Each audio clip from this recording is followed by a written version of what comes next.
My name is Allison Jenkins Wilson. I'm 34 years old. I live in North Carolina, and I work as a freelance graphic designer, mostly branding projects for nonprofits, the occasional wedding invitation suite, and sometimes digital murals for local schools. I'm not flashy. I don't crave the spotlight. I love my quiet mornings with tea and my sketch pad, the smell of pine wood, and the slow lapping of lake water against the dock. I always thought I was the kind of woman people could trust. Someone safe, someone soft. I never thought being soft would almost destroy me. See, I grew up spending every summer at my grandfather's lake house. It wasn't just a vacation property. It was a sacred place. It was where I learned to tie my first canoe rope, where he taught me constellations, and where we ate blueberry pancakes on the wraparound porch every Sunday morning. When I was little, he used to tell me the trees whispered secrets if you were quiet enough to listen. He was the only father figure I really had. My actual dad bailed when I was 6, and Grandpa Harold stepped in without a second thought. When I went to college, he drove me there himself. When I graduated, he gave me a hug and said, "You'll always have a home by the lake." When he passed away 2 years ago, he left me that home, not split among the family, not as part of a complicated estate war. No, he left it to me because he knew.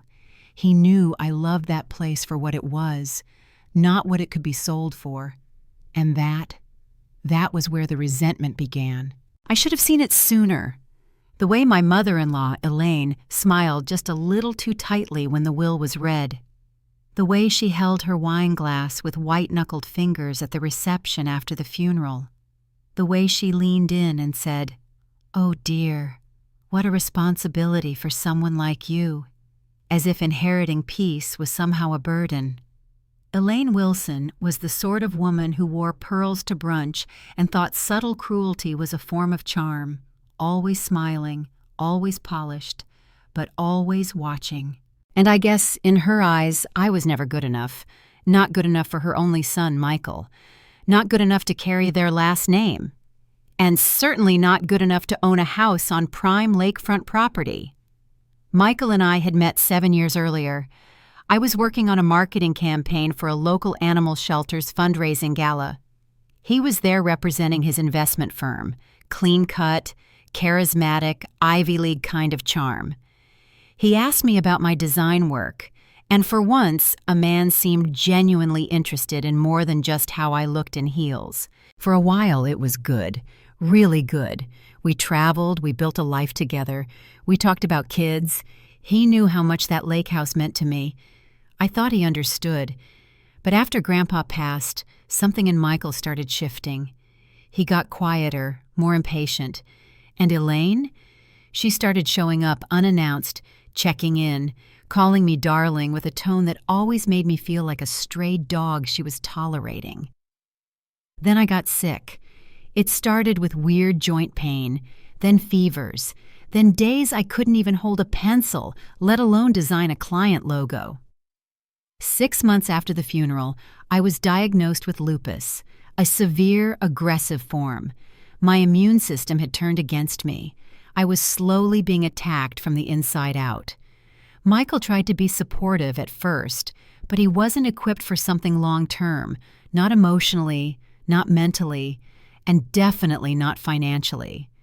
Elaine stepped in like a hawk, spotting weakness. She started offering to help manage things. "Just until you feel stronger," she'd say, helping with our medical forms, talking to the insurance company. "Just in case anything happens," she said, and she brought over some legal forms. Power of attorney for Michael. Now, mind you, this wasn't just for medical decisions. The documents she brought over gave Michael full authority over everything. Our bank accounts, my business accounts, and the lake house.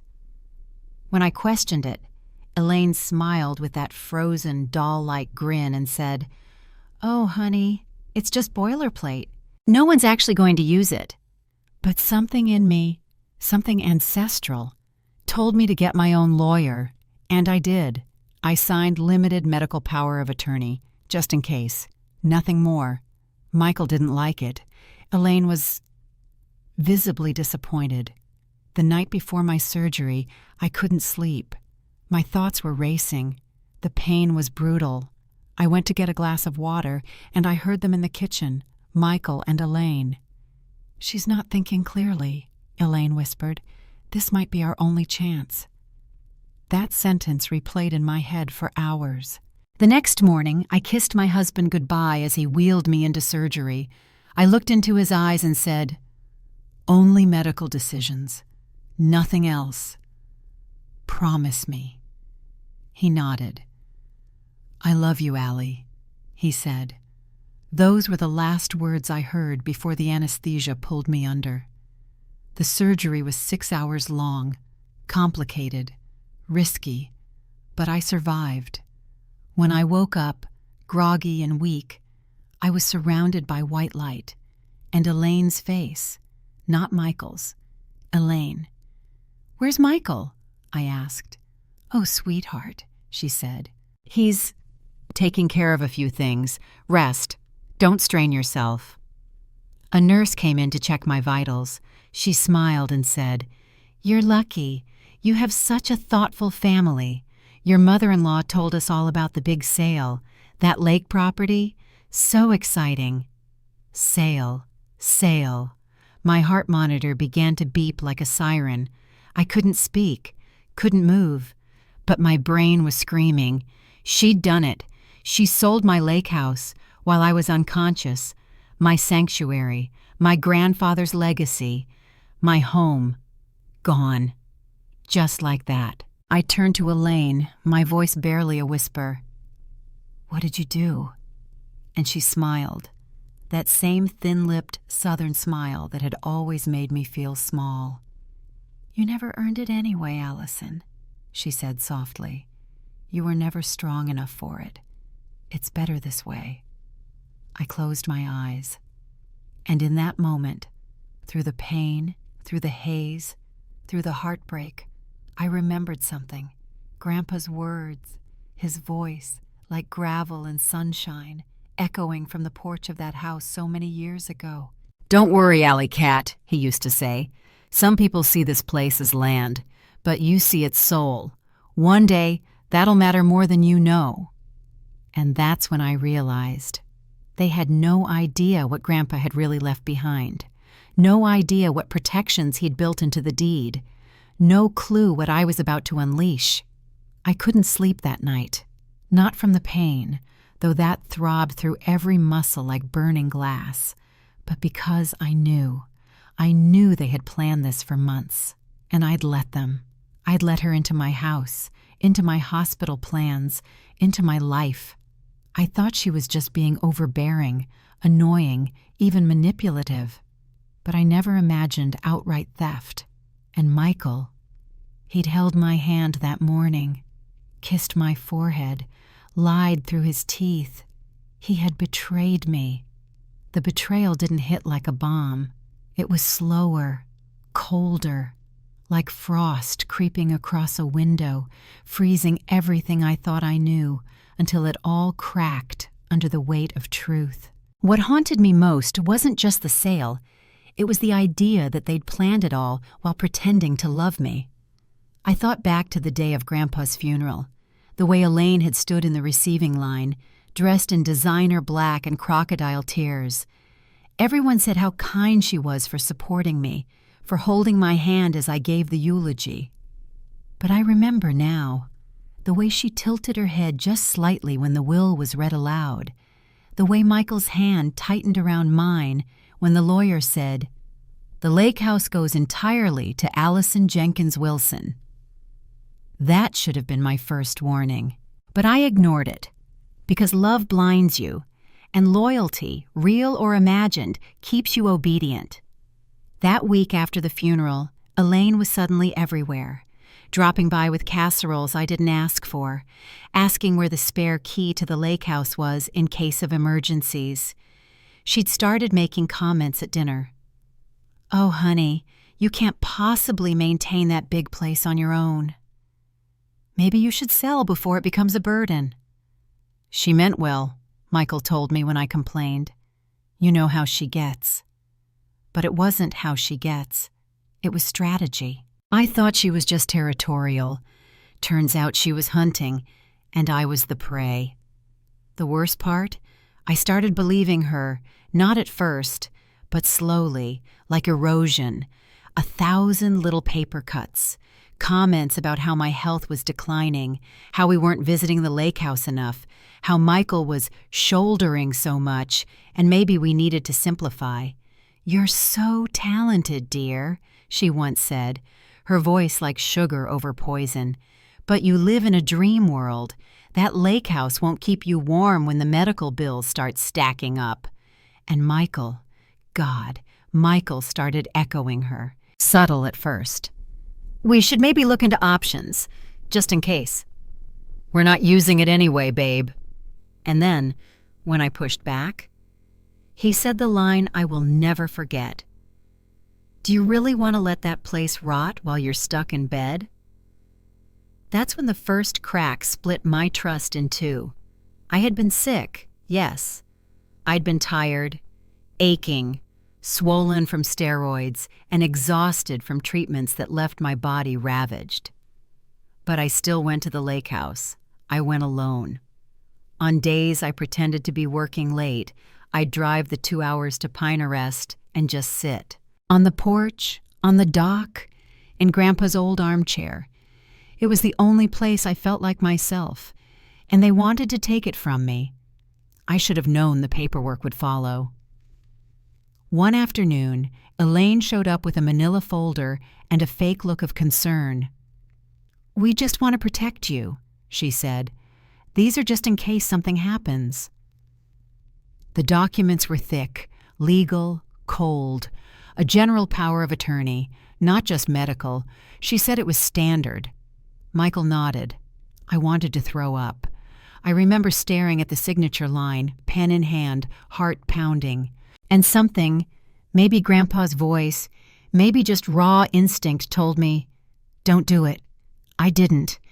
Instead, I called Rebecca, my best friend, my ride or die since college. She hated Elaine from day one. "Don't sign anything," she warned, "and get a lawyer. Your lawyer, not Michael's family guy." That call saved everything. I hired a private attorney, quietly, efficiently. He drafted a new document, limited medical power of attorney, strictly for health decisions if I became unconscious. When I handed it to Michael, his face dropped. "This doesn't cover everything," he said, barely masking his irritation. "It covers what it should," I said. "My surgery." He didn't argue. But the distance between us grew like a crack in the foundation. That same week, I came home early from a doctor's appointment. Elaine was in my kitchen, with a man I didn't know. They had photos spread across the table, pictures of the lake house. When I walked in, they jolted like teenagers caught sneaking out. The man scrambled to put the papers back in his briefcase. "This is Douglas Peterson," Elaine said, recovering. "Just an old friend. He's in real estate, giving us insurance estimates, in case." Insurance estimates. For my property. I asked them both to leave. She said I was being paranoid. Michael said I was being difficult. And I started to wonder if they thought my illness had made me stupid. But I wasn't. I was sick. Not stupid. Not weak. And definitely not theirs to manipulate. That night, I called Grandpa's lawyer, Franklin Hodges, a quiet, serious man with a mind like a steel trap and the patience of a saint. When I told him what I feared, he didn't seem surprised. "In fact," he said, "your grandfather suspected this might happen. Come by my office tomorrow. There are things you should see." And that was the beginning of the unraveling. Of everything. Franklin's office hadn't changed in 20 years. Same dusty bookshelf, same grandfather clock that ticked just slightly too loud, same faint smell of pipe tobacco and lemon wood polish. The moment I stepped in, it felt like Grandpa was still here, just in the next room, sipping coffee, flipping through a National Geographic. Franklin rose from his seat with the kind of calm authority that only men in their 70s possess. His silver-framed glasses hung halfway down his nose, and when he looked at me, he didn't see the sick girl Elaine talked down to. He saw Harold Jenkins's granddaughter. "You were right to call me," he said, motioning for me to sit, "and you were right to be suspicious." He opened a cabinet behind his desk, unlocking it with an old brass key. Out came a red leather file folder, embossed with a gold J. He placed it gently on the table between us. "Your grandfather," he began, "was a man of deep sentiment, but don't let that fool you. He understood people, especially his own blood." I swallowed hard, hands already trembling with a mix of rage and relief. He suspected they'd try something?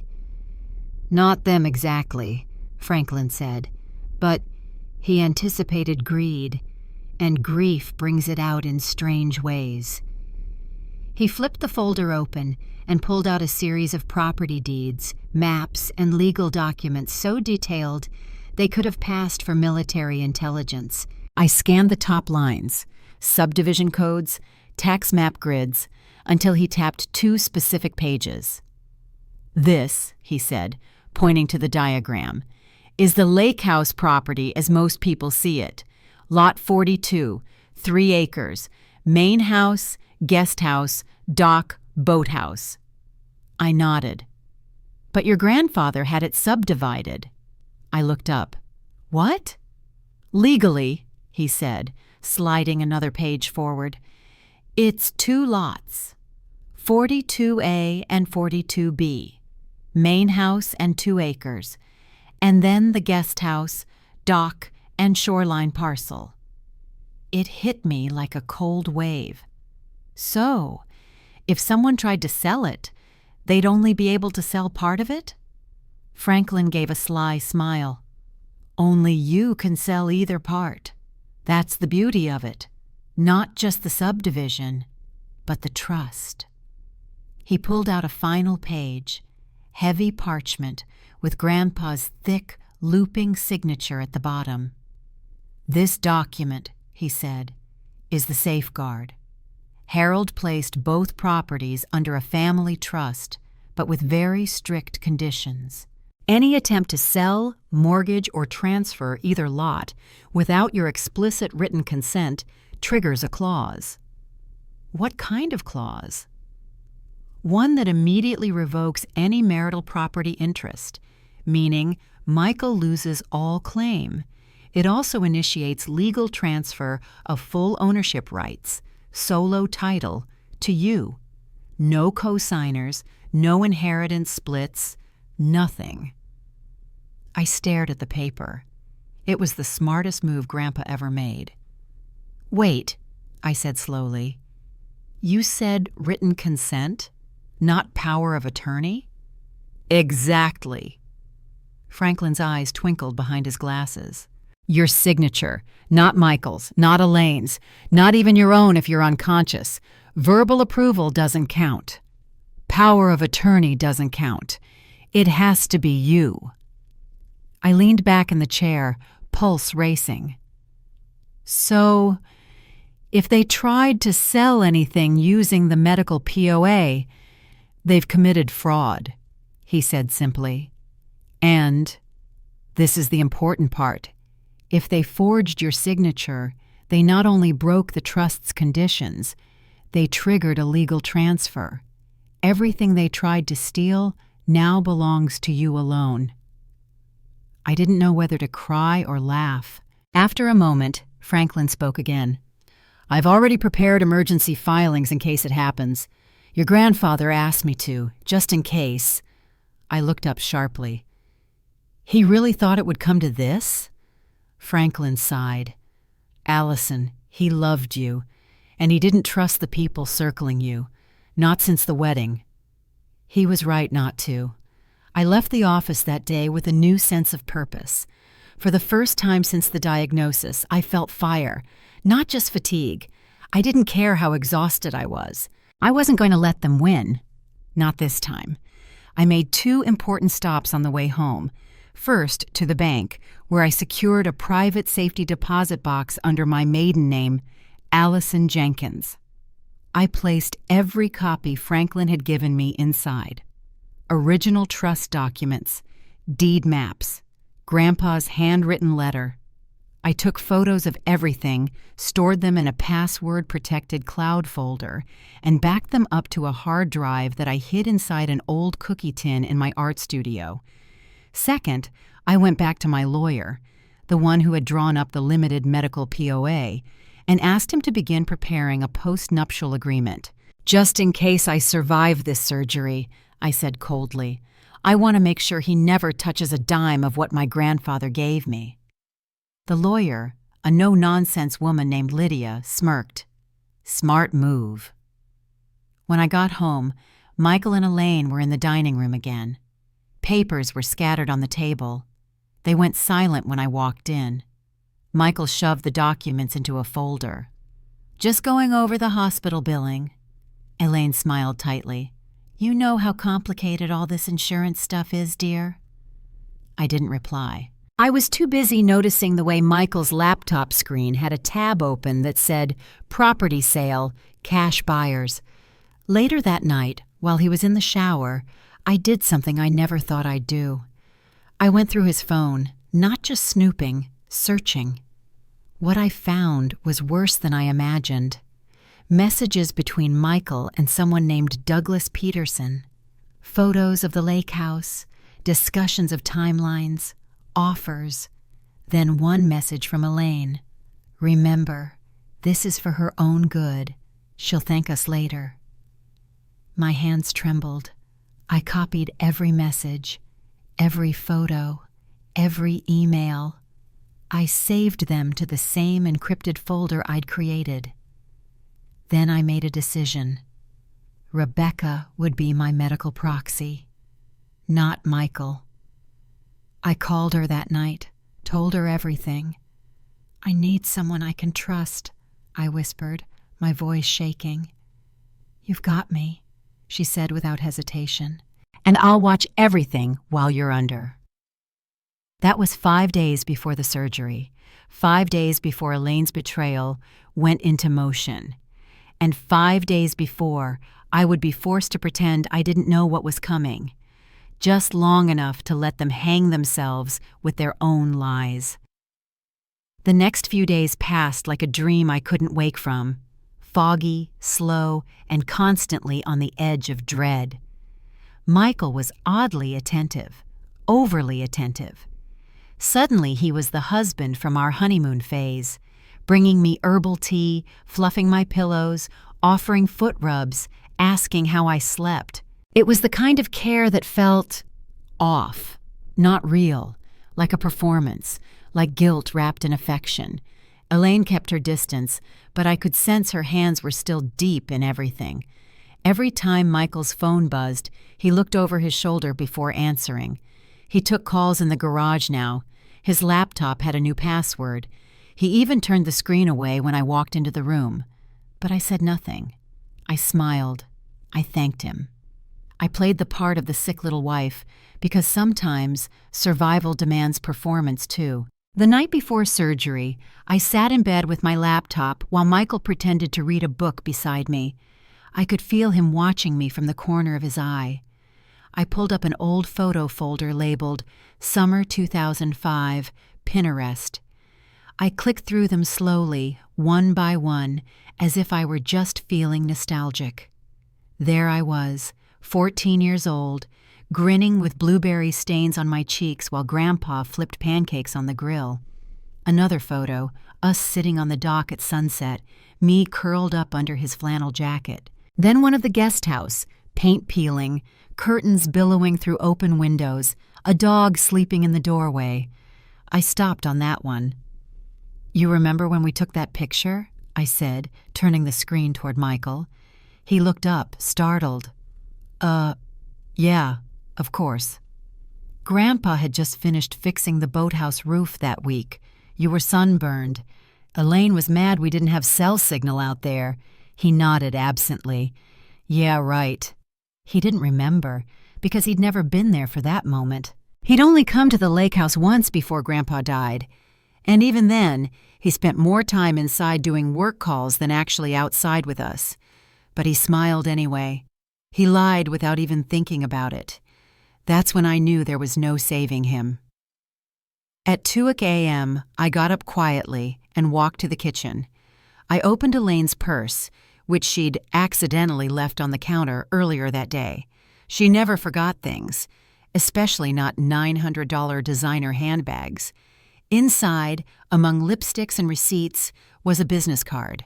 Douglas Peterson, Real Estate Solutions for Fast Closings. And on the back, a handwritten note, Lakefront Property, High Interest. Can expedite closing within 72 hours for the right price. My fingers curled around the card. It wasn't just an idea anymore. It was a plan. Active, moving, real, and I was running out of time. I tucked the card into my wallet. Not because I needed it as evidence, I had plenty of that already, but because I needed to feel it, to remind myself this wasn't a nightmare. This was happening. While I lay under anesthesia, these people were planning to erase my life. When I got back to bed, Michael was pretending to be asleep. I stared at the ceiling for the rest of the night. My last night before the blade, my last night as someone who still technically owned her home, her marriage, and her illusions. By morning, I was hollowed out, exhausted, but sharp. We arrived at the hospital just after 7 a.m. The sky was gray, and the air hung heavy with humidity. Michael drove, checking his phone at every red light like the stock market was collapsing. He barely spoke. When we pulled up to the entrance, Elaine was already there. That caught me off guard. "I thought you were in Florida," I said flatly, as she leaned into the car window. "Oh, darling, I wouldn't miss being here for my daughter-in-law's surgery. What kind of mother-in-law would that make me?" Her smile was so wide I could see her molars. I wanted to slap it off her face, but I was tired, and I had a bigger game to play. "Of course," I said. "I'm so touched." The admission process was fast. Nurses in scrubs with tight buns and tired smiles escorted me to the pre-op room. Vitals were taken, IVs inserted, consent forms handed over. Michael hovered but looked disconnected, like he wasn't there. His eyes kept drifting to his phone. "Could you put that away?" I asked, forcing calm. He looked startled. "Sorry, just hospital bills. Complicated stuff." "Right," I said. "So complicated that it can't wait until your wife goes under anesthesia." A flicker of guilt crossed his face, but he didn't apologize. I signed the final consent forms, only the medical ones I had approved with my lawyer. I handed my medical power of attorney to the head nurse, who took it with a nod. Rebecca's name was clearly listed. Michael wasn't mentioned anywhere. He didn't comment on that, but I saw the corner of his mouth twitch. Right before they wheeled me toward the OR, I grabbed his hand. "Remember," I said quietly, "only medical decisions. Nothing else." He blinked, nodded. "I love you, Allie." I don't know why that was the moment I finally let the last string snap inside me. Maybe it was how easily he said it, how smoothly the lie came out, even knowing what he'd done. Or maybe it was because, for the first time in our marriage, I didn't feel a single thing in return. The anesthesia hit hard, fast, warm and numbing. As the ceiling lights streaked past above me, my last conscious thought wasn't about pain or fear or survival. It was this: let them try. Let them sell it. Let them think they've won. They have no idea what's coming. Time dissolved under anesthesia. It was like falling into a black sea, silent, thick, and eternal. There was no sense of how long I'd been under, no dreams, just a void. And when I came back to the surface, it wasn't like waking. It was like crashing. Pain slammed into my body first. A hot, jagged pulse in my abdomen. Then came the beeping. The voices, muffled, sharp, urgent. The scent of antiseptic and the weight of something plastic pressed against my face. A nurse's voice saying my name. And then her voice, Elaine's, sickly sweet, poison honey. She's waking up.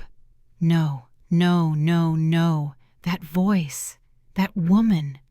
Why was she here? I blinked hard, trying to make my vision sharpen through the fog. The ceiling was unfamiliar, too white, too bright. My body felt foreign, like someone had removed me and put me back wrong. Where was Michael? Where's Michael? My voice came out dry, cracked, like gravel. Elaine smiled down at me, perched on the edge of the chair beside my bed, legs crossed like she was in a spa lobby, not an ICU recovery room. "Oh, sweetheart," she said, "he's just taking care of some important things. He'll be back soon." I didn't like the way she said important things. A nurse entered, cheerful and oblivious. "You're doing great, Mrs. Wilson," she chirped, checking the monitors. "Vitals are stable. Anesthesia's wearing off beautifully. You've got such a caring family. Your mother-in-law told us all about the big changes happening. Said the property sale went through this morning." My heart monitor betrayed me. A sharp spike. Rapid beep, beep, beep. "Try to stay calm," the nurse said quickly. "It's normal for your body to react after surgery. Just breathe." But I wasn't reacting to the surgery. I was reacting to betrayal. Elaine didn't even try to look innocent. She just smoothed a wrinkle in her silk blouse and said, "Don't worry about anything right now. You just focus on healing. We've taken care of everything." That smugness, that possessive tone, that subtle emphasis on we. It was done. They had done it. They'd sold my lake house while I was unconscious. The nurse adjusted my medication. The room began to blur again. The pain eased, but so did my grip on reality. I drifted in and out, images flashing through my mind like a bad dream. Grandpa's face, Michael's silence, Elaine's smirk. When I woke again, it was night. Michael was there this time. He sat in the chair beside my bed, head bowed, rubbing his hands together like a man preparing for judgment. I didn't speak. I just stared at him. He finally looked up, and everything I needed to know was written on his face. "What have you done?" I whispered. He flinched. "Allie, listen, Answer me." His jaw clenched. His eyes went to the corner of the room. We sold the guest house." My stomach churned harder than the nausea from the drugs. "You sold my grandfather's house without my consent." "We had to act quickly," he said, voice rising defensively. "The market was right. Douglas found a cash buyer. We couldn't wait for you to wake up." "To wake up?" My voice cracked, more from rage than weakness. "You mean to be conscious enough to stop you?" He didn't answer. Just then, a hospital volunteer came in with a giant flower arrangement. "Special delivery from Mrs. Wilson," she said brightly, placing it beside my bed. "Looks like congratulations are in order." Attached to the flowers was a card. "Congratulations on the successful sale. Closing complete. Funds transferred. Douglas Peterson, Lakeview Realty." The room went still. Even the machines seemed to hold their breath. Tears burned hot down my face. "How could you?" I said. "How could you do this to me?" Michael ran a hand through his hair. "You don't understand. Your medical bills are going to be astronomical. The specialists, the long-term care. Insurance won't cover everything." "It was my decision to make." He looked up sharply. "It's not just about you. That property was sitting there empty. Wasted.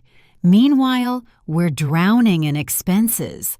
I did what was best for us. You mean what was best for you and your mother? That stung. He looked away again, shame flickering behind his eyes. Elaine chose that moment to reappear. She strolled in like she owned the place, the confidence of a victor walking the battlefield. "I see you've heard our good news," she said, placing a hand on the end of my bed. "I know you're upset now, dear, but trust me, you'll thank us later. That old house was far too much for someone in your condition." "You had no right," she laughed, a cold, joyless sound. "Let's talk about rights, shall we?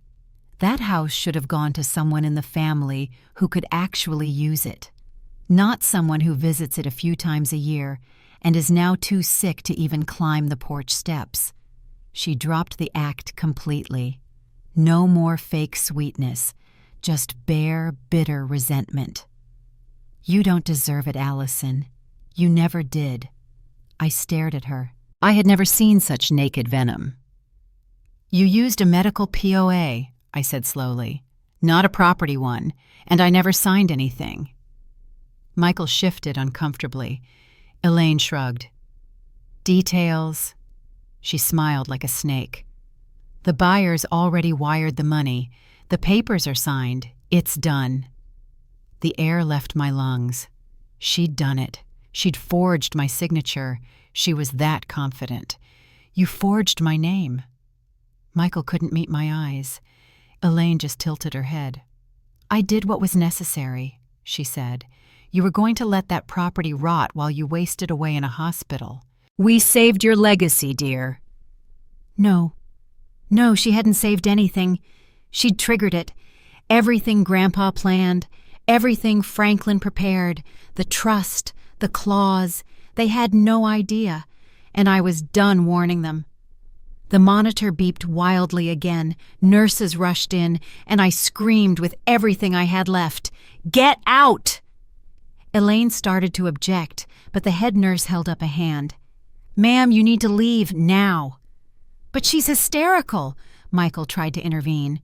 "Out, both of you," the nurse said firmly. As they were escorted out, I heard Elaine hiss to Michael in the hallway.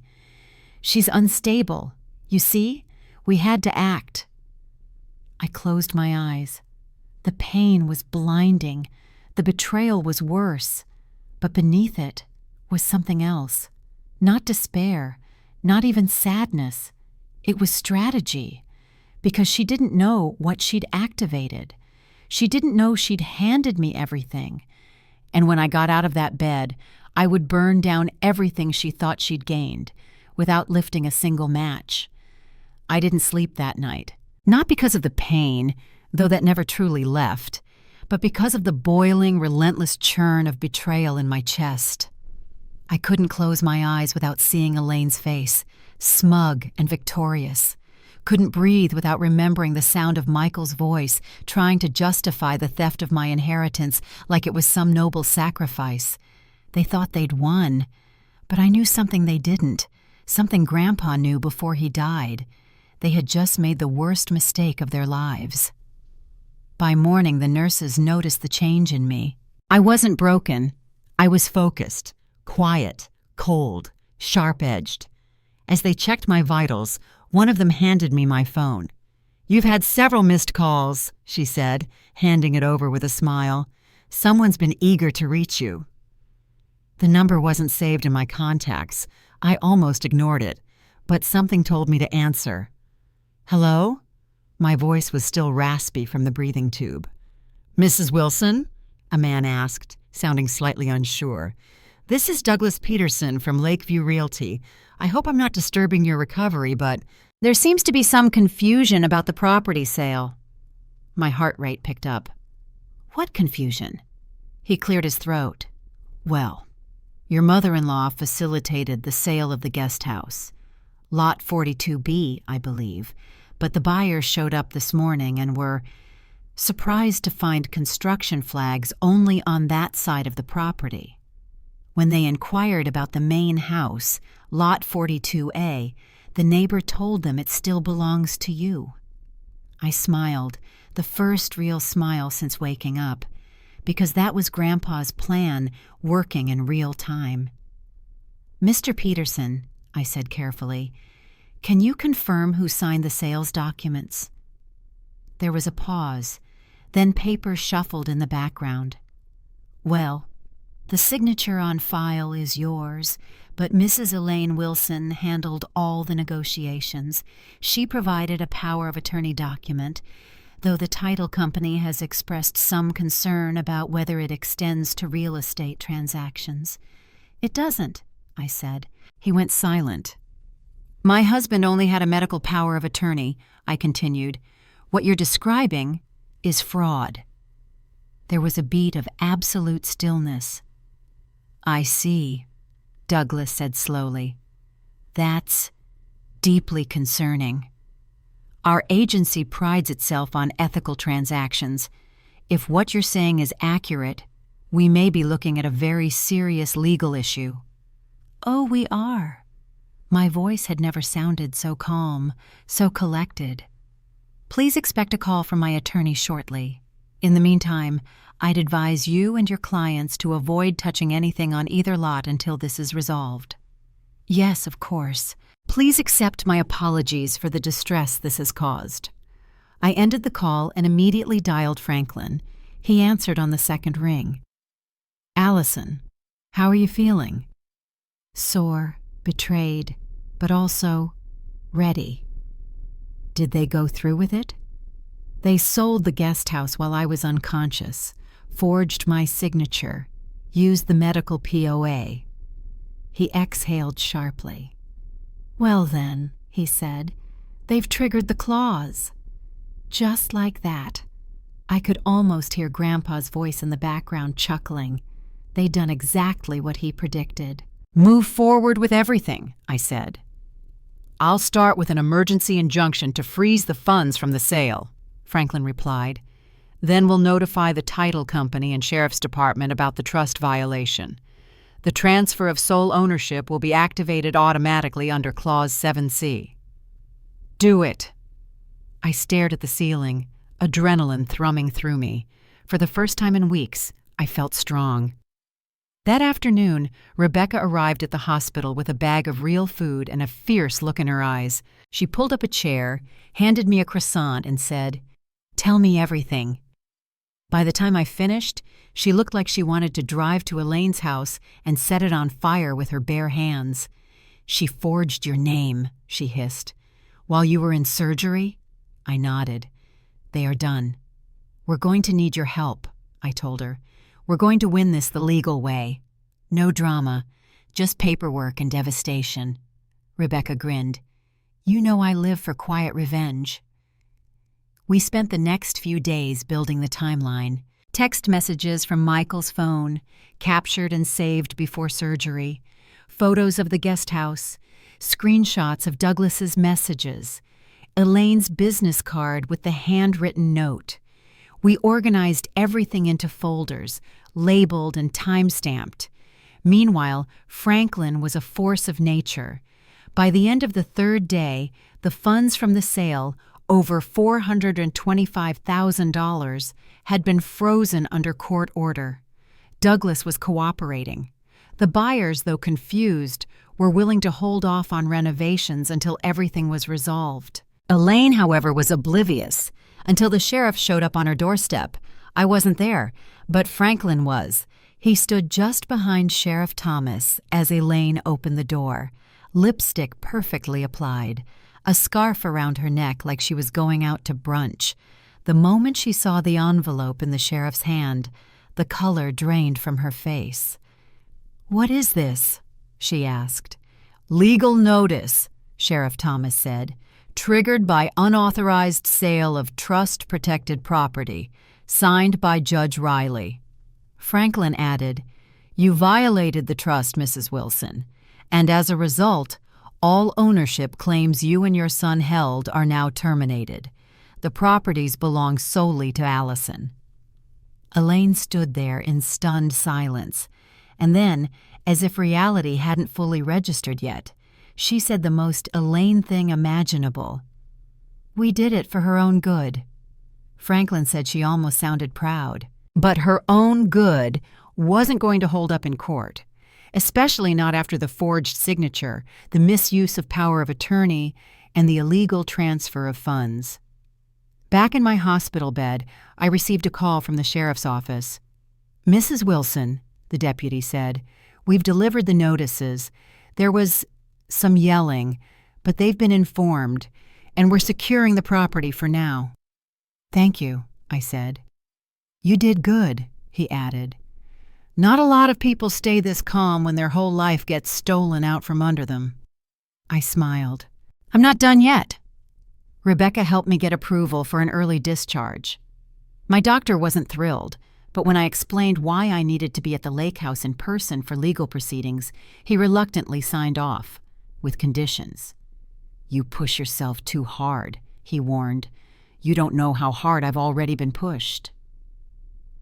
We left the hospital 48 hours later. Rebecca drove, and as the lake came into view, glowing in the late afternoon sun, I felt it, my heart beginning to steady, my strength returning. Not just because I was home, but because I was ready.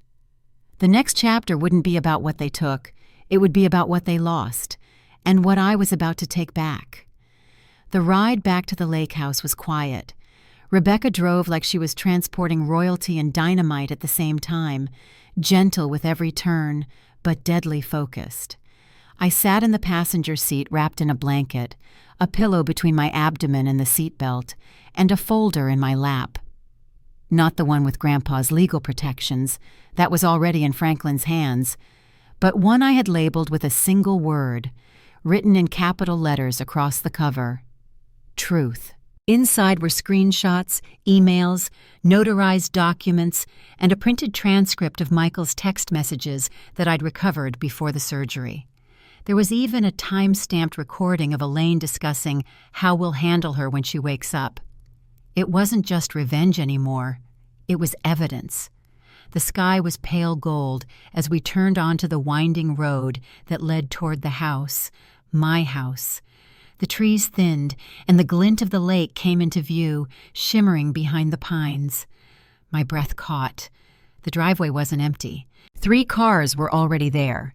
Michael's SUV, Elaine's gleaming white sedan, a truck with a construction company's logo plastered on the side door. And parked beside them, unmistakable in black and chrome, a sheriff's department vehicle. I let out a slow breath. Perfect timing.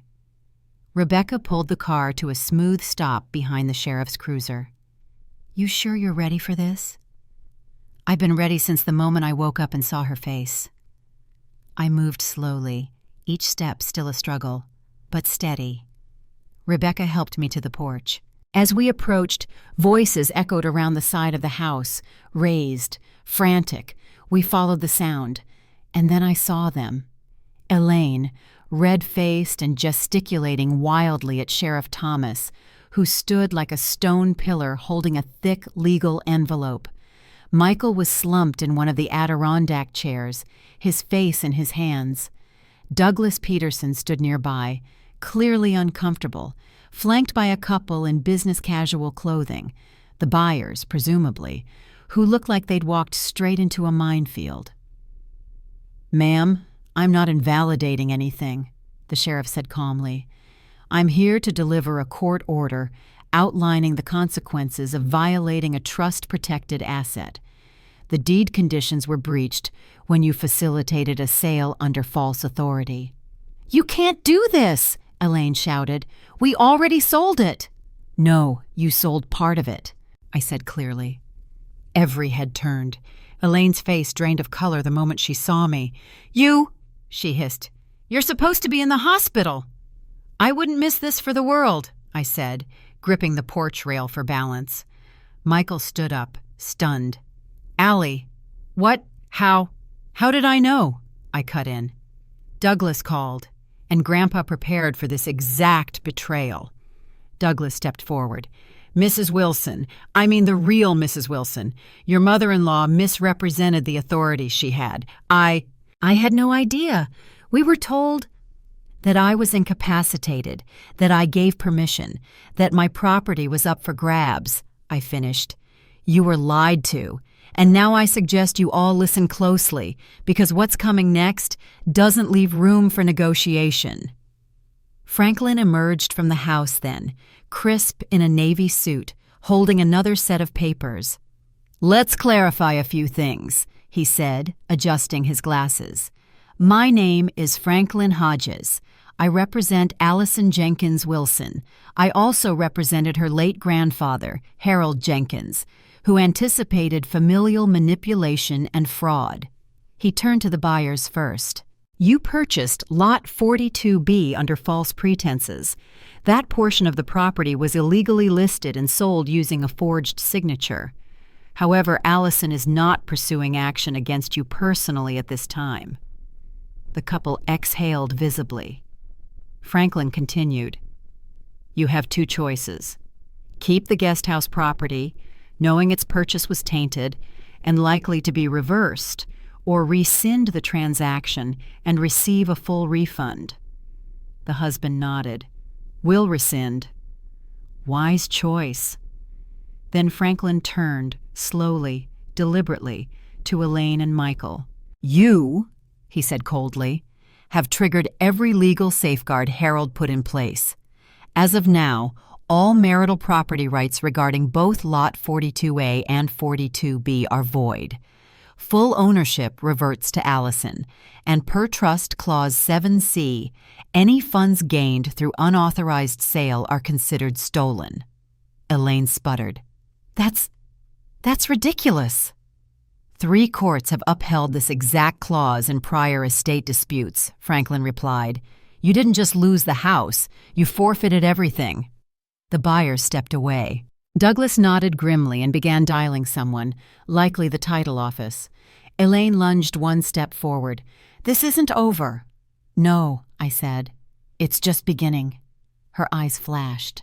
Sheriff Thomas raised a hand. "You have 5 minutes to collect your belongings. After that, you're trespassing." Michael opened his mouth. I silenced him with a look. "You forged my name while I was unconscious." He shut his mouth. Elaine, now pale and trembling, muttered something unintelligible and stormed into the house. I turned toward the lake, inhaling the scent of pine and memory. The wind moved gently across the water. I had returned, and now they would fall. Elaine stormed back inside like a hurricane in pearls. I watched her go, limping slightly on her expensive heels, and wondered how many times in her life she had actually been told no. Judging by her reaction, it wasn't many. Sheriff Thomas stood beside me, his gaze calm but alert. "She'll test that 5-minute limit," he murmured. "People like her always do." Michael hadn't moved. His shoulders sagged. He looked like he had aged 10 years since I last saw him in that hospital room. I almost felt sorry for him. Almost. He glanced up at me, his mouth opening like he wanted to plead, to explain, to salvage something from the wreckage he helped create. I cut him off before he could begin. "You had a choice," I said coldly. "You could have protected me. You could have respected what Grandpa left me, but instead you saw a price tag." "It wasn't just about the money," he said, voice strained. "I was scared. You were so sick. Elaine made it sound like it was the only option. And you believed her." He flinched. "I didn't mean to hurt you." "But you did." I stepped toward him, even though every movement still sent a ripple of pain through my recovering body. "You forged my signature. You misused medical power of attorney. You sold a house that didn't belong to you." His eyes dropped to the ground. "I was trying to protect our future." "No," I said. "You were trying to protect yours." That was the truth, and his silence confirmed it. Franklin emerged from the house again, this time with a slight smile on his face. "Elaine's collecting fur coats and jewelry into a duffel bag. She's insisting she paid for the furniture and wants to take it with her." I arched an eyebrow. "Did she now?" She's going to be extremely disappointed." "Good." Rebecca stepped up beside me, arms crossed. "Do you want me to follow her around and make sure she doesn't grab anything that doesn't belong to her?" I almost laughed. "Would you?" "Gladly," she grinned. "I'll hover like a moral vulture." She disappeared into the house with purpose, leaving me alone with Michael again. He rubbed his face with both hands, then looked at me with eyes I barely recognized. "I lost everything, didn't I?" "Yes," I said, "and it's exactly what you deserve."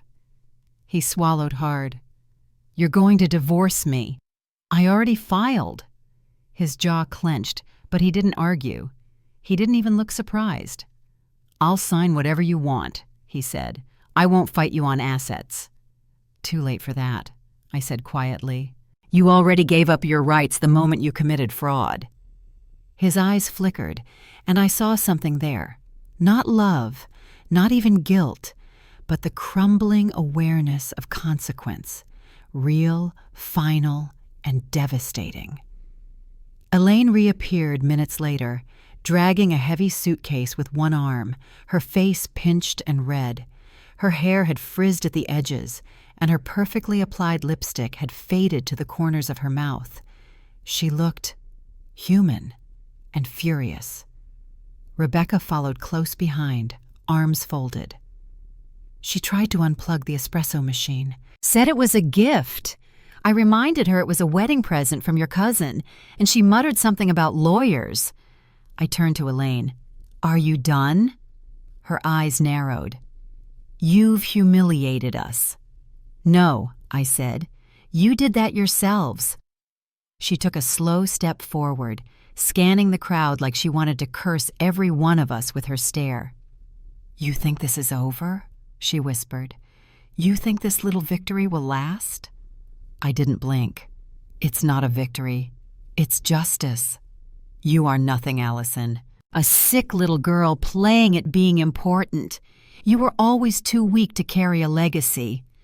Franklin stepped between us, voice calm but stern. "Mrs. Wilson, any further harassment will be documented and forwarded to the district attorney. You may wish to leave with what little dignity you have left." Elaine's lips curled, but she turned without another word. Sheriff Thomas followed them down the porch and toward their cars. "I expect both of you off this property within 5 minutes," he said. "And if I see either of you back here uninvited, you'll be escorted out in handcuffs." Michael got into his SUV without a word. Elaine paused before opening her car door. She turned and gave me one last look. Not regret, not even hate, resentment, the kind born from entitlement denied. Then she drove away. And just like that, it was quiet. The lake lapped gently at the dock. A breeze stirred through the pines, and for the first time in weeks, the air felt clean. I stood still for a long moment. Then, without speaking, I walked across the deck, through the open sliding door, and into the heart of the house. Everything was as it should be. The living room, the old rocking chair, the faded rug Grandpa refused to replace, the scent of cedar and dust, of memory. I walked to the mantel where his photo still sat. I picked it up. "Thank you," I whispered, because he knew. Somehow through the years, he saw what could come, and he had wrapped me in invisible armor, layer by layer, through every signature and every clause in that trust. I survived surgery, but thanks to him, I survived them. The next morning, the silence of the lake woke me. Not an eerie silence. This one was peaceful. No beeping monitors, no Elaine's voice cutting through fake sympathy, no lawyer's language hanging heavy in the air. Just the gentle splash of water against the dock and the call of a morning bird somewhere deep in the trees. I was home. For real this time. And it was mine. Legally, spiritually, absolutely. Rebecca had made coffee and left a sticky note on the fridge. Went into town for groceries.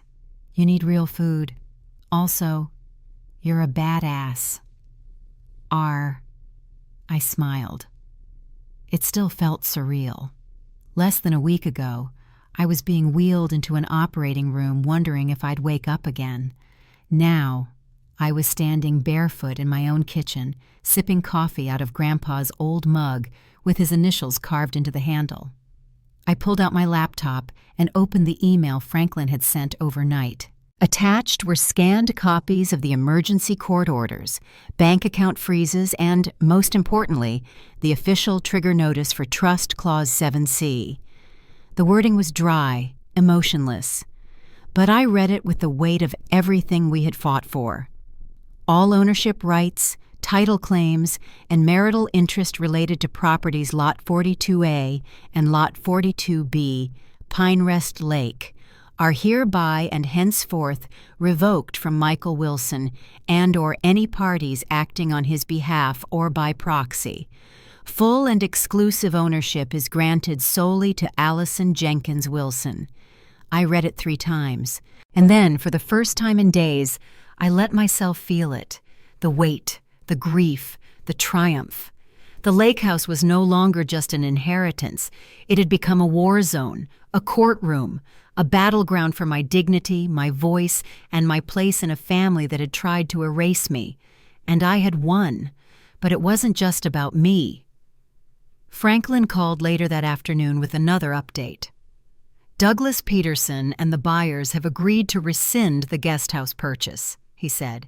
They'll be refunded in full, out of Elaine and Michael's account, of course.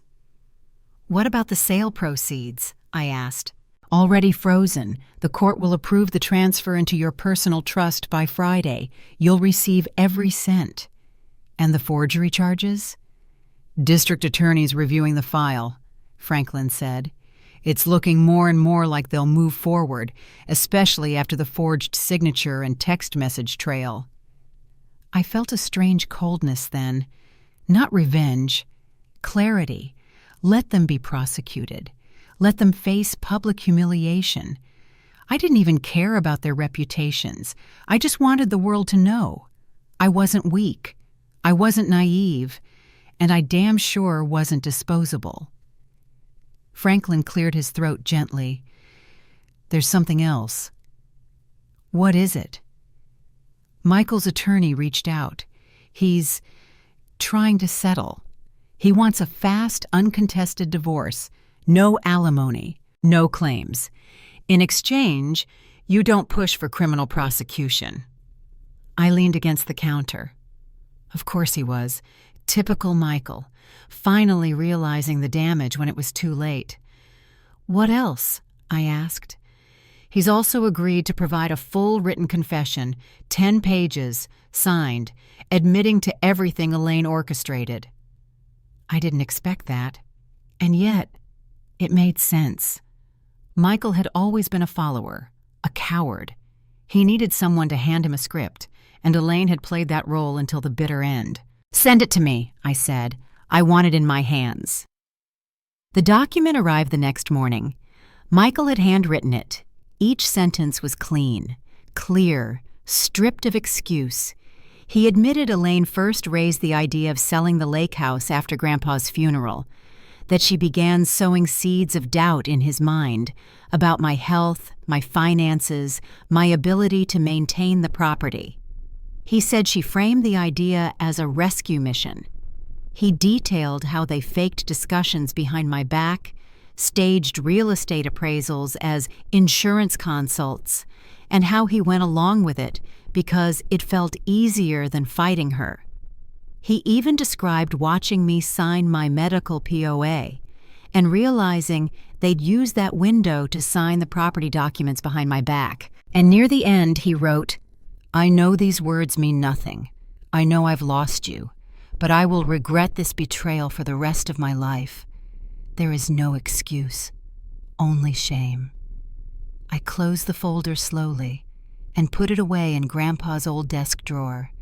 Maybe one day I'd forgive him, but that day wasn't today.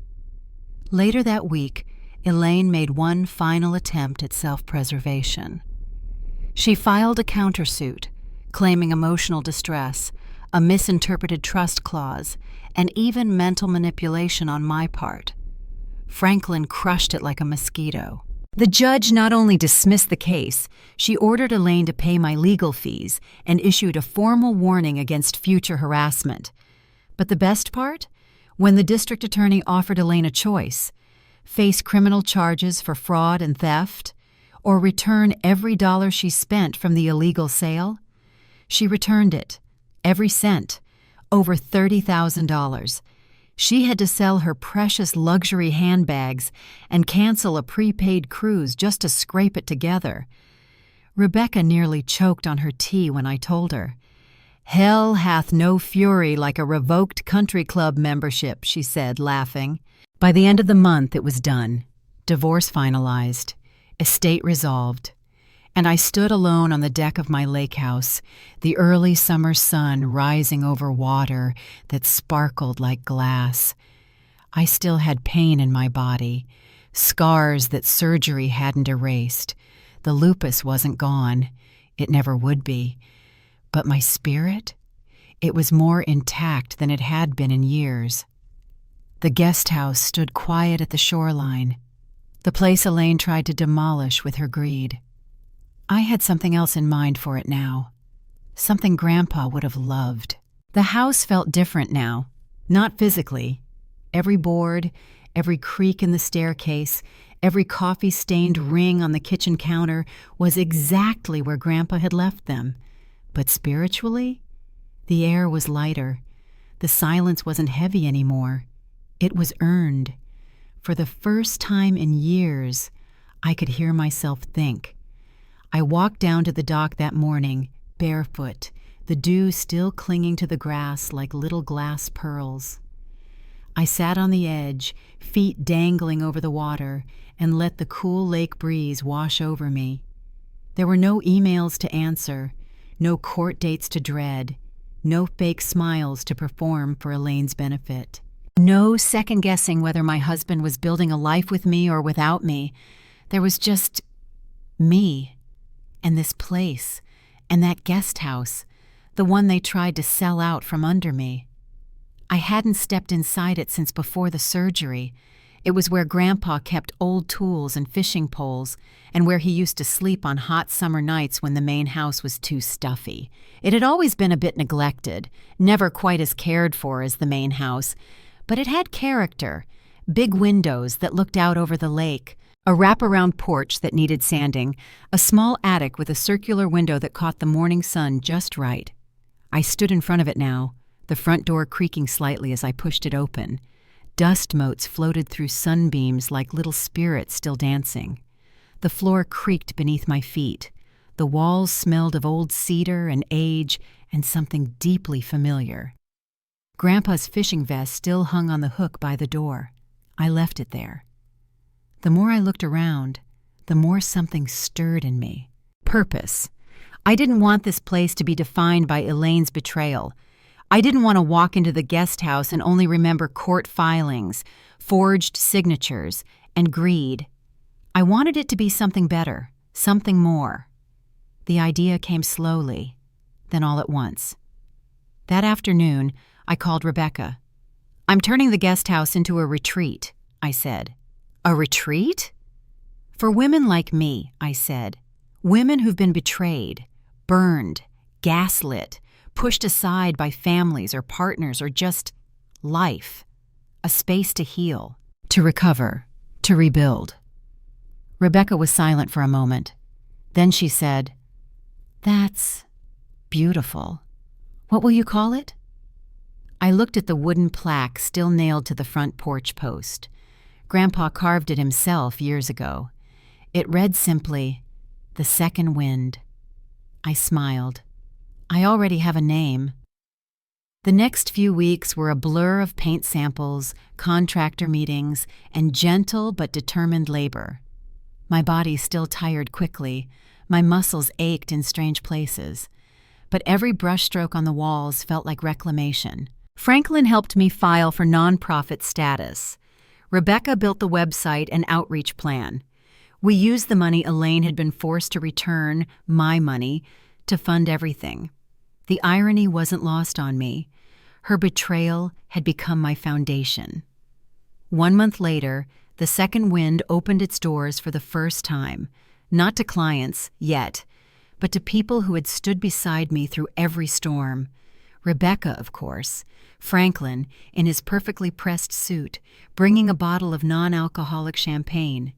Even the sheriff stopped by, tipping his hat and saying, "You made something good out of something rotten." That's rare these days. There were tears, laughter, stories, and when I gave the small speech on the porch that evening, with string lights twinkling overhead and the lake glowing under the setting sun, I spoke without notes.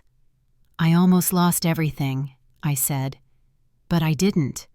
Not because I fought harder than them, not because I had money or power, but because I had clarity, because someone believed in me enough to prepare for a moment I didn't even see coming, and because I finally stopped waiting for permission to protect myself. I looked out at the circle of people, at the lights, at the house reborn behind me. This place isn't just for me. It's for every woman who's been told she was too fragile, too soft, too emotional. It's for every woman who trusted the wrong people and survived anyway. There was a pause, then a round of claps, and then suddenly, cheering. I never imagined I'd feel this full, this safe, this seen. Later that night, alone again, I sat by the window in the guest house, the round one in the attic that overlooked the dock. The wind blew gently, carrying the scent of pine and memory. I looked up at the stars and whispered, "You were right, Grandpa. This place has a soul." And now, so did I. 2 weeks after the launch of the second wind, I got an envelope in the mail with no return address. Inside was a card, handwritten, from Michael. "Allison, you probably don't want to hear from me. I don't blame you. I just wanted you to know. Elaine moved back to Connecticut. She's not speaking to me either. She says I failed her. Funny, right? She manipulates me into doing the unthinkable, and somehow I still end up the disappointment. I've lost everything. But I think what I regret most isn't the money or even the house.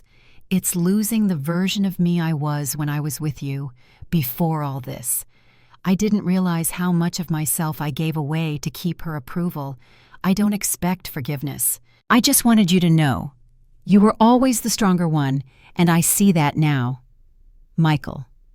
I read it twice, then a third time, and I felt nothing. No hate, no pity, no nostalgia, just quiet. And that silence, oddly enough, felt like peace. He was right about one thing. I had changed. Or maybe I had finally returned to the version of myself Grandpa always saw.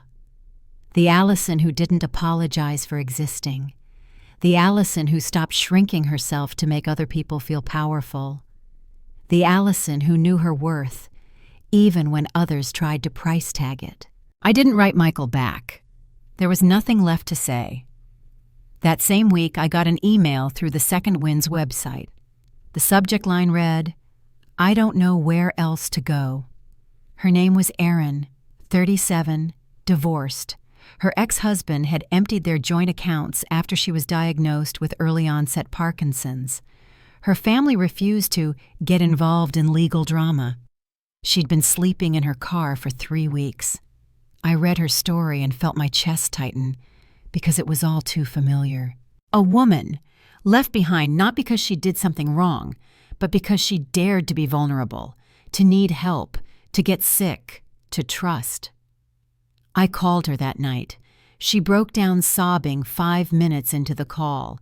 2 days later, she was sitting on the porch of the guest house with a blanket around her shoulders and a cup of tea in her hand. Rebecca helped her set up a temporary bedroom in the East Wing. I stocked the fridge with fresh fruit and soups. Franklin dropped off legal aid resources. We didn't fix everything for her. No one could. But we gave her a place to breathe again, to feel human. One night as I passed by the open door to her room, I heard her on the phone. No, I'm okay. Really, it's the first time I've felt safe in months. It's called the second wind. I don't know how to explain it. It's not just a place, it's a feeling. I stepped away before she could notice me, but my heart swelled, not with pride, with purpose, because this was the legacy, not the lake house, not the money, not even the revenge. This, women like Erin, like me, like every woman who'd ever been told you're too much, or you're not enough, or we're doing this for your own good. We were still here, still rising, still breathing, and I wasn't alone anymore. The local newspaper called it a healing sanctuary born from betrayal. They didn't know the half of it. After Erin settled in, the applications started pouring in, quietly at first. We didn't advertise in a flashy way. There was no glossy brochure, no wellness influencer campaign, but word traveled the way it always does in a town like ours, in whispered conversations over coffee, in book club murmurs, in the pause after someone says, "You know who might understand?" Some of the women who came through the second wind never said much. Some sobbed for hours. Some stayed one night. Some stayed a month. But every one of them left a mark. Kira, a former nurse whose ex-fiancé drained her retirement savings before ghosting her. Savannah, a new mom whose mother-in-law told her she was an unfit mother because she had postpartum depression and needed a nap. And Lauren, a lawyer who left a high-powered firm after being told, "Maybe you're too emotional for litigation." They came wounded, and they left, not fixed. That's not what we promised, but they left walking straighter, laughing a little louder, looking you in the eye again. We kept a corkboard in the common area just above the fireplace. I called it the Wall of Wind. Every woman who passed through left something behind: notes, sketches, song lyrics, pieces of ribbon, even a fork bent from rage therapy. Each one was a story, a scar turned into art, and as the board filled, so did my chest. One afternoon, I was pruning lavender by the guest house windows when Franklin called. "You're in the paper again," he said dryly. "Good or bad?" "Well, depends on your appetite for public schadenfreude." He sent me the article. Headline: Former Socialite Elaine Wilson faces community backlash after forged property scandal. I read it slowly. Apparently, after returning to Connecticut, Elaine had attempted to reintegrate into her old circle of charities and club events. But the scandal had followed her. Word spread about the court case, about the forgery, about the woman who tried to steal from her own daughter-in-law while she lay unconscious.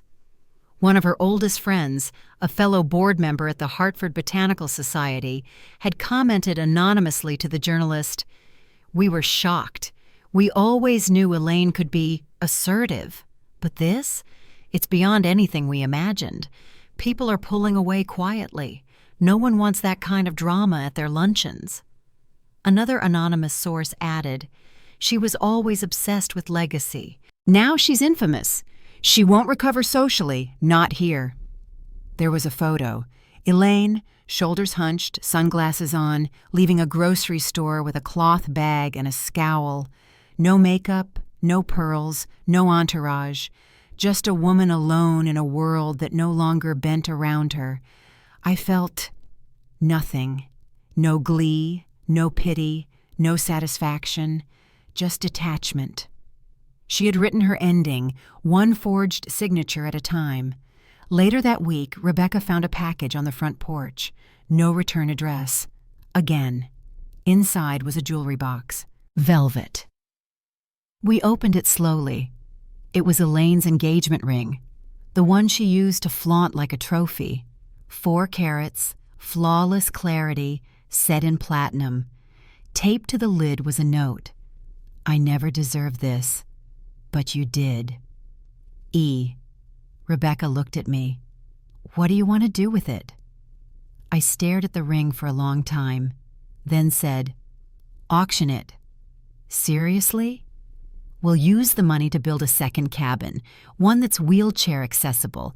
Aaron's been talking about wanting to stay longer, but the stairs are tough." Rebecca nodded. And just like that, Elaine's last attempt at absolution became someone else's fresh start. Poetic, in its own twisted way. That night, as the sun melted into the lake, I sat on the porch alone. The air was cool, the sky streaked with indigo and gold. I thought about everything I had lost, my marriage, my illusion of family, my old life, and everything I had gained. Peace, purpose, community, and something more powerful than any inheritance: autonomy. The guest house behind me glowed with warm lights and soft laughter. Inside, women were finding their voices again, and so was I. The first real thunderstorm of the summer rolled in around midnight. I was up late, sipping chamomile tea on the porch swing, wrapped in one of Grandpa's old flannel blankets. The sky lit up in pulses, sheets of white over black water, followed by low, rolling rumbles that shook the trees. I always loved storms. Even as a child, I'd sit by the window and watch them like a movie. Grandpa said they were nature's way of scrubbing the air clean. "You'll always feel different after," he told me, like the world pressed a reset button. Tonight, I believed him. I had survived the storm, and I was still here, still standing. Inside the guest house, Aaron and Kira were finishing a puzzle at the long wooden table, laughter rising and falling between the crackling fire and thunder. I could see them through the window. I wasn't part of the conversation, and yet I was part of the healing.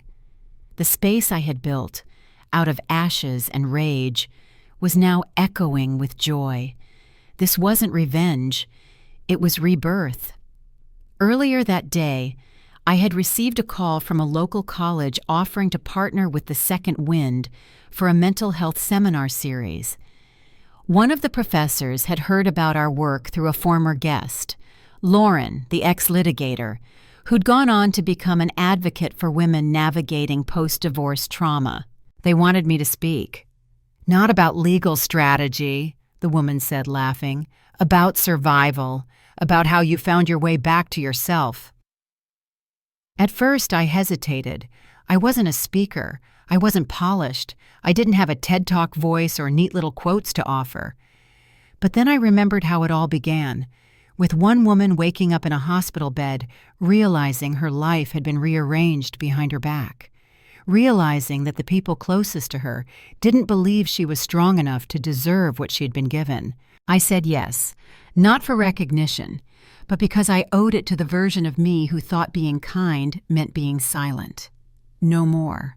I was quiet, yes, but not silent. The next morning, after the storm passed and the sky softened into a bruised blue, I took a walk down the gravel path toward the back field. It was overgrown, wild with clover and dandelions, but beautiful. Rebecca had suggested we build tiny cottages there one day. She called it Phase 2. "We could host weekend retreats," she said, "workshops, group therapy, bonfires, and art therapy." I told her to draw up a plan. Why not? Everything they said I couldn't do, I was doing. Without them, without compromise, without losing myself again. My body wasn't what it used to be. Some days I moved slower. Some nights, the fatigue came crashing in like a second wave. But my spirit? Sharper, more solid, more mine. The finality of Elaine's exile and Michael's confession had given me something I never expected: closure without confrontation. She never apologized, and I no longer needed her to. That was power. That was peace. In the afternoon, Erin came out to the porch with 2 mugs of coffee and sat beside me. Her hair was tied in a loose braid, her face softer than when she first arrived, less guarded, less heavy. "You ever think about what would have happened if they got away with it?" she asked. "All the time," I said. She sipped her drink, eyes on the lake. "It's terrifying, you know. How easy it is to make a woman feel like she doesn't deserve her own life, her own home, her own story." "I know. But you stopped them. I survived them." She nodded slowly. "That's more than most." I thought about that and realized she was right. I didn't just protect a house. I protected a truth. The truth that women are not too emotional to make decisions, not too soft to own property, not too sick to matter. We are allowed to fight, to heal, to rebuild, and to do it without asking permission. I leaned back and smiled at her. "You're staying for the next retreat, right?" She grinned. "Only if you promise to let me make lasagna." "Deal." We sat there a while, watching the water shimmer under a clearing sky. No police reports, no lawyers, no drama, just wind and peace, and the knowledge that even after everything they took, I was still here.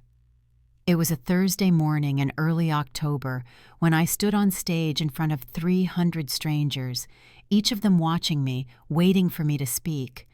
The auditorium lights weren't harsh, but they made the room feel warmer than it was.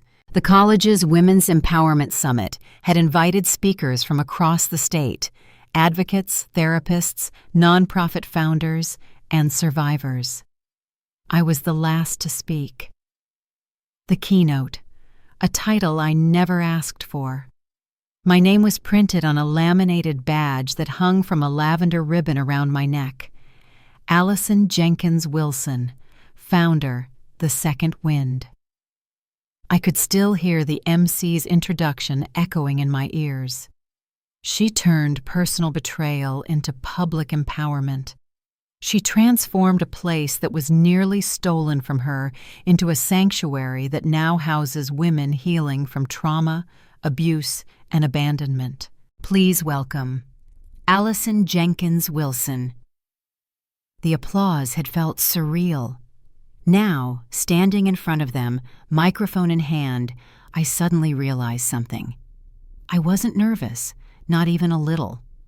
I scanned the crowd, mostly women, some men, all of them leaning forward slightly, all of them listening. I took a breath and began.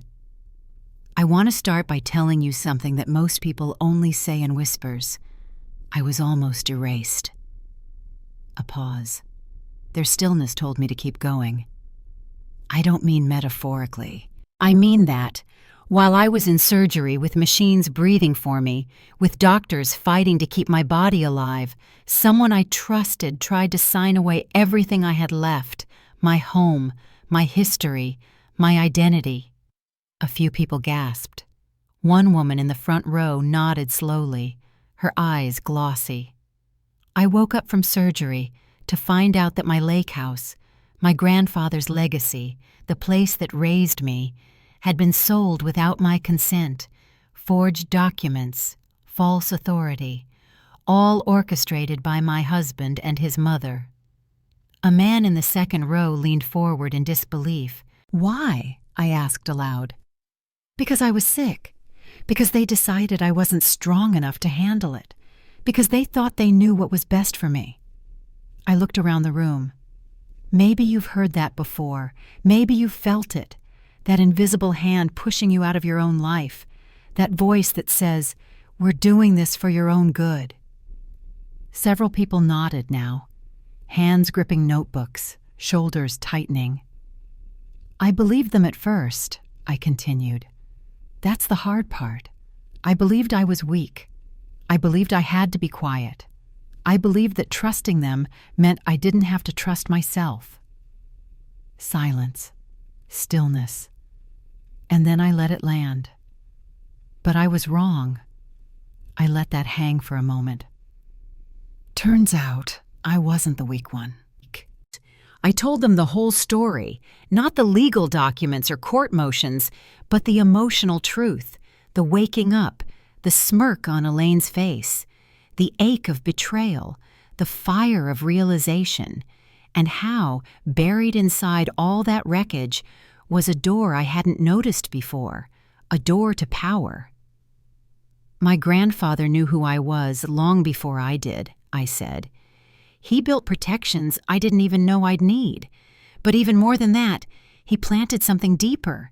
He gave me permission to believe I was capable, even when the people closest to me tried to convince me otherwise." I paused, then said the line I had saved for this moment. "And now the very house they tried to steal has become a refuge for women who've lost their own footing. We've housed 32 women since we opened the second wind. 32 women who were made to feel disposable, who now wake up to the sound of lake water and laughter instead of fear." That was when the first person stood up to clap, then another, then the whole room. The applause didn't feel like validation. It felt like echoes. I didn't cry. I didn't need to, because I had already done that part. In courtrooms, in hospital beds, on the floor of my grandfather's closet, clutching his old flannel jacket like a lifeline. Now I stood tall, clear, unapologetically loud. After the speech, people lined up to talk to me. Some just hugged me.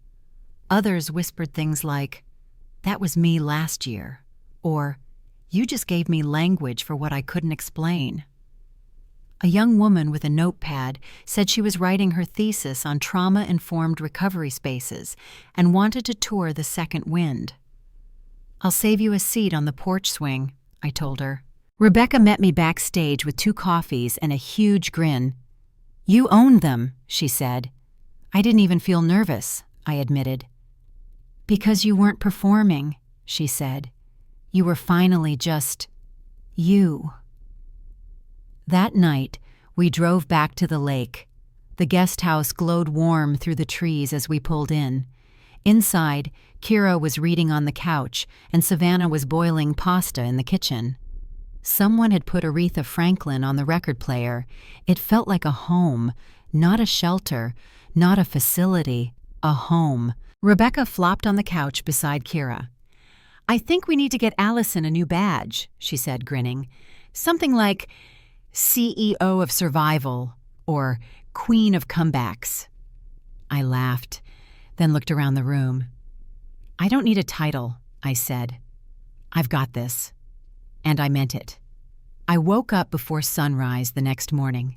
The sky was still bruised with the last shadows of night, the lake silver with mist. The kind of quiet that only exists between the last dream and the first breath of the day. I stepped out onto the back deck barefoot, cradling a mug of fresh coffee, and pulled the old flannel blanket tighter around my shoulders. The chill in the air was gentle, like a nudge, not a shove. And for the first time in a very, very long time, I didn't feel like I owed anyone an explanation for existing. Not Elaine, not Michael, not the doctors who once told me lupus would slow me down, not the voices that once whispered, "Maybe you're too much," or "You're not enough." I was still here, still standing, still mine. I walked down the steps toward the dock, slowly, deliberately, and sat at the very edge, my toes hovering just above the water. The lake was still, waiting, listening. "I'm sorry it took me so long," I whispered. I wasn't speaking to anyone in particular. Maybe to Grandpa. Maybe to the girl I used to be. Maybe to the future version of myself who would sit here again one day and need to remember this moment. "I'm here now," I added, and I was. So fully, so entirely present that I could feel the softness of the mist on my cheeks and the thrum of life beneath the wood under my hands. Behind me, the guest house lights flickered on one by one. Kira was up early to make cinnamon rolls. Erin had a morning journaling ritual. Savannah liked to walk the shoreline with her dog before the sun hit full. These women weren't just guests anymore. They were part of something that had started with betrayal, but had grown into community, into purpose, into family, the kind you build, not the kind you're born into. I stood up, walked back toward the house, and made a quiet decision. Today, I was going to do something brave, not bold, not dramatic, not headline-worthy, but brave.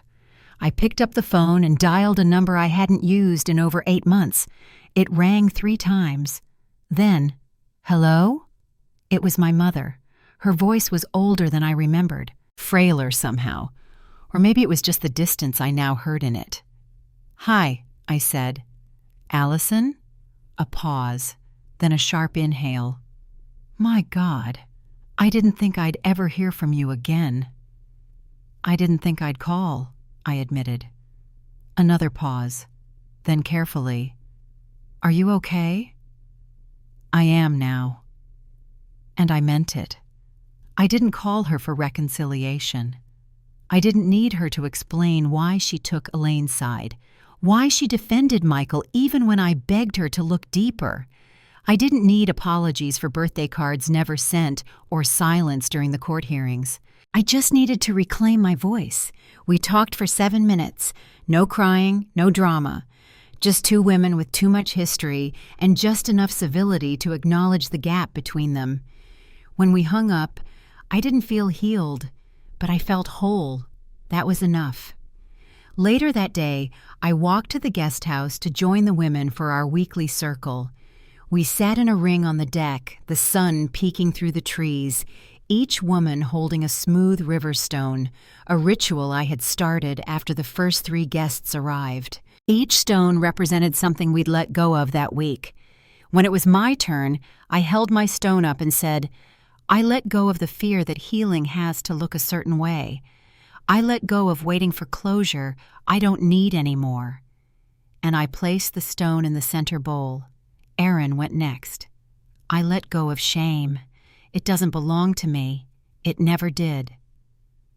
One by one, the bowl filled. When the circle ended, Savannah looked at me and asked quietly, "Do you ever miss them? Your old life? Your husband? Any of it?" I thought about that. And then I said something I hadn't even realized until that moment. No, because the parts worth missing, I brought them with me. Grandpa's love, my courage, my ability to start over, those things didn't belong to anyone else. They were mine to keep. That evening, I stood at the edge of the lake once more. The sky was amber and violet. The water glittered with light. Behind me, laughter spilled from the porch. The smell of cinnamon and wood smoke swirled through the air. I looked up at the sky and whispered one last thing. "Thank you for breaking me open." Because sometimes destruction isn't the end. It's the beginning of everything real, everything strong, everything earned.